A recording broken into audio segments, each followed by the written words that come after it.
Hello, আসসালামু আলাইকুম দর্শক। আমি হচ্ছি খুশবু। খুশবু আফরিন কিচেন অ্যান্ড ব্লগ চ্যানেলে আপনাদের সবাইকে আবারও ওয়েলকাম জানাচ্ছি। তো আজকে আমি আপনাদের জন্য আরেকটি রেসিপি নিয়ে আসলাম, সেটা হচ্ছে ভ্যানিলা কেক। যেহেতু নতুন বছর, তাই ভাবলাম সুন্দর একটা কেকের রেসিপি দিয়ে শুরু করা যাক। চলুন তাহলে আমরা কেকটি বানিয়ে নিই।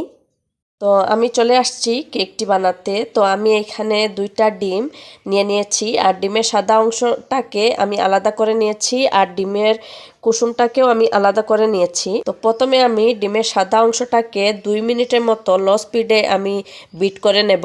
আর আপনার ডিম যদি ফ্রিজে থাকে কমপক্ষেও 1 ঘন্টা আগে বের করে রাখবেন। তাহলে চলুন আমরা প্রথমে ডিমের সাদা অংশটাকে বিট করে ফেলি।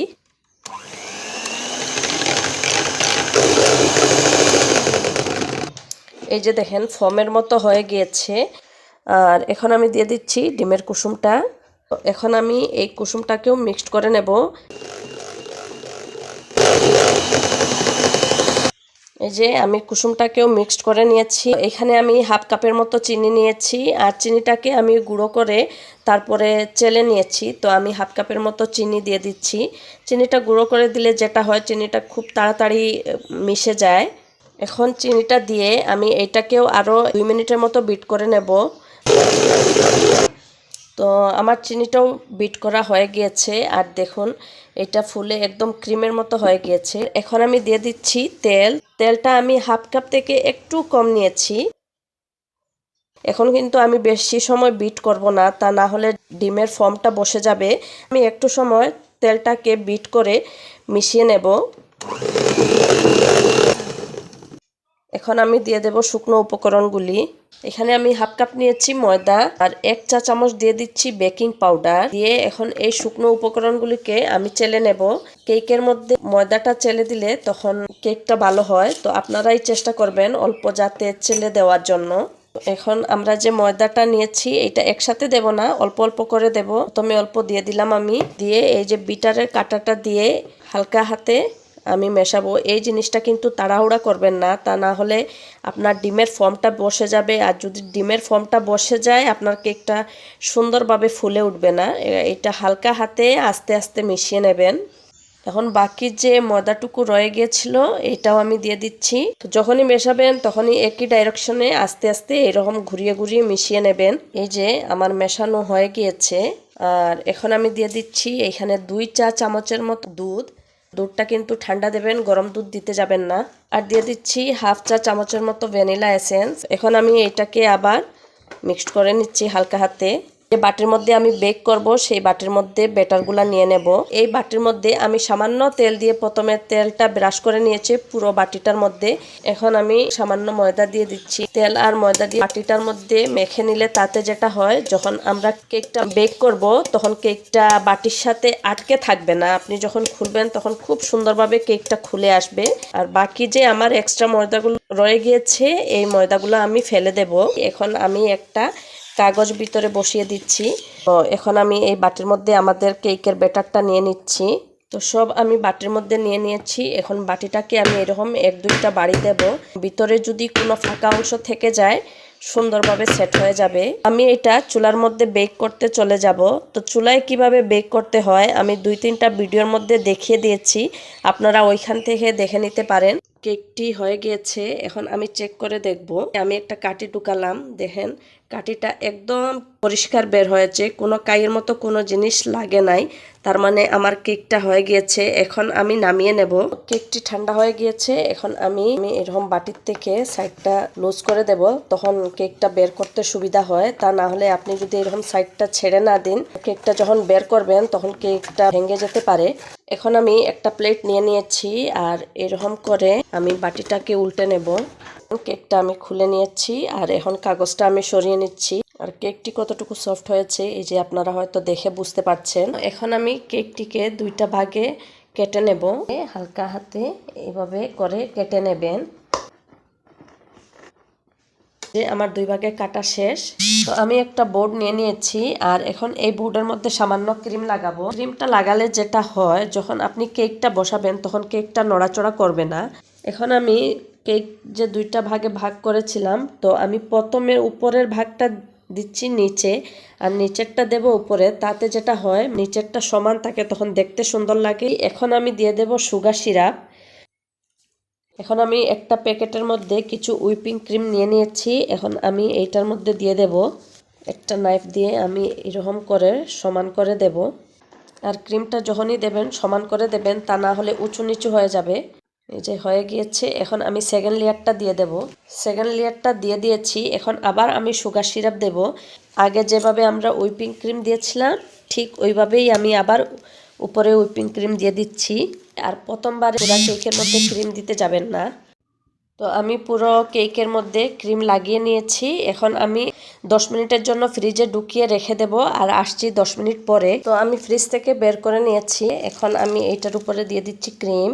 পাইপিং ব্যাগের মধ্যে ভরে দিলে যেটা সুবিধা হয় আর কি, সমানভাবে সব দিকে দেওয়া যায়, কারণ আমার কাছে তখন ইজি মনে হয়। খুব ভালোভাবে সব দিকে দিয়ে দিচ্ছি।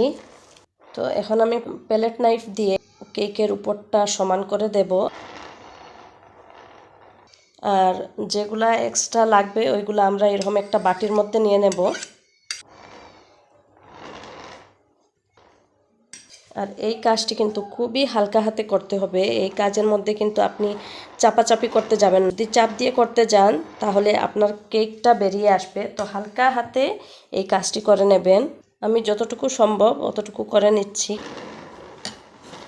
তো এখন আমি একটা স্কেপার দিয়ে আমি এইটাকে প্লেন করে নিচ্ছি। তো আমি যতটুকু সম্ভব অতটুকু আমি প্লেন করে নিয়েছি উপরটা। আর এখন আমি সাইডটা একটা টিস্যু দিয়ে পরিষ্কার করে দিচ্ছি। এই যে আমি কেকের সাইডটাও পরিষ্কার করে নিয়েছি। এখন আরও 10 থেকে 15 মিনিটের জন্য আমি আবার ফ্রিজের ভিতরে ঢুকিয়ে রেখে দেব। তো হয়ে গিয়েছে আমার 10 মিনিটের মতো আমি ফ্রিজে রেখেছিলাম। তো আমার কেকটা সেট হয়ে গিয়েছে। এখন আমি কেকের উপরে ডিজাইন করব। আর এখানে আমি সাইড দিয়ে একটা ছোট্ট বর্ডারের মতো দিয়ে দিচ্ছি, যখন আমরা ফুলগুলো রাখবো তখন রাখতে সুবিধা হবে। এখন আমি পাইপিং ব্যাগে ক্রিম ভরে নিয়েছি, আর আমি রোজ নোজেলের যে নোজেলটা সেটা আমি লাগিয়ে নিয়েছি। তো এখন আমি রোজ নোজেল দিয়েই ফুলটা করব। ক্রিম কিভাবে হুইপ করতে হয় আমি আর আপনাদেরকে এই ভিডিওটার মধ্যে দেখালাম না, কারণ ভিডিওটি অনেক বড় হয়ে যাবে। আর আপনারা যদি দেখতে চান আমার একটা কাপ কেকের রেসিপি আছে, ওইখানে আমি দেখিয়েছি ক্রিম কিভাবে হুইপ করতে হয়, কিভাবে পাইপিং ব্যাগে ঢুকাতে হয়। আপনারা চাইলে ওইখান থেকে দেখে নিতে পারেন। আমি লিঙ্কটা ডেসক্রিপশন বক্সে দিয়ে দেব। আমি ফুল বানিয়ে নিয়েছি। এখন আমি একটা সাহায্যে এরকম তুলে আর ফুলটাকে আমি এইখানে বসিয়ে দেব। এখন আমি আরেকটা ফুল বানানোর জন্য চলে যাচ্ছি। প্রথমে এখানে যে আমরা সার্কেলটা দেব একদম গোল করে দেব। এখন রোজ নোজেলের ছোট সাইডটা থাকবে উপরে আর উঁচু সাইডটা থাকবে নিচের দিকে। এখন আমি ফুল বানিয়ে নিচ্ছি। ফুলটা আমি কিভাবে বানাচ্ছি এইটা আমি আপনাদেরকে আসলে বলে বোঝাতে পারবো না। আপনারা দেখে এই জিনিসটা বুঝে নিতে হবে। একটু লক্ষ্য করে দেখলেই বুঝতে পারবেন কীরকম আমি ফুলটা বানিয়েছি। তো এই ফুলটা আমি এখানে বসিয়ে দিলাম।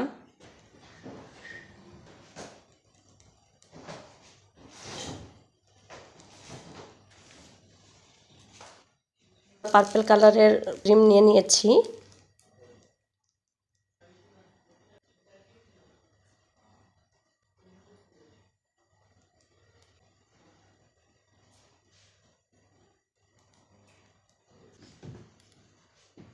এখন আমি আরেকটি ফুল বানিয়ে নিয়েছি। এটাও আমি একটা সাইড দিয়ে রেখে দেব। তো এইরকম করে আমি আরও ফুল বানিয়ে নেব। তো এটা কি ফুল আপনারাই বলবেন, কাঠগোলাপ নাকি? আমার তো মনে হয় এটা কাঠগোলাপই বলে এটাকে।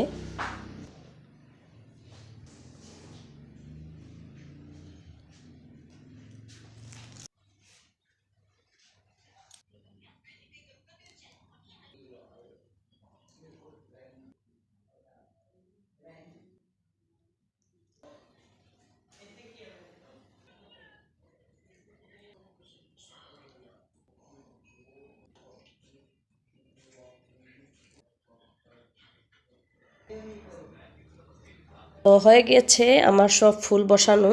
এখন আমি অল্প এই হোয়াইট কালারের উপরে অল্প গ্রিন কালার দিয়ে দিচ্ছি। আমি কতটুকু পারছি আসলে জানি না। তো আমি পার্পল কালারের উপরে অল্প রেড কালার এরকম করে দিচ্ছি। আমি আরেকটা পাইপিং ব্যাগে কিছু হুইপিং ক্রিমের মধ্যে গ্রিন কালার মিক্সড করে নিয়েছিলাম। তো এখন আমি মধ্যের থেকে এরকম কিছু পাতা দিয়ে দেব।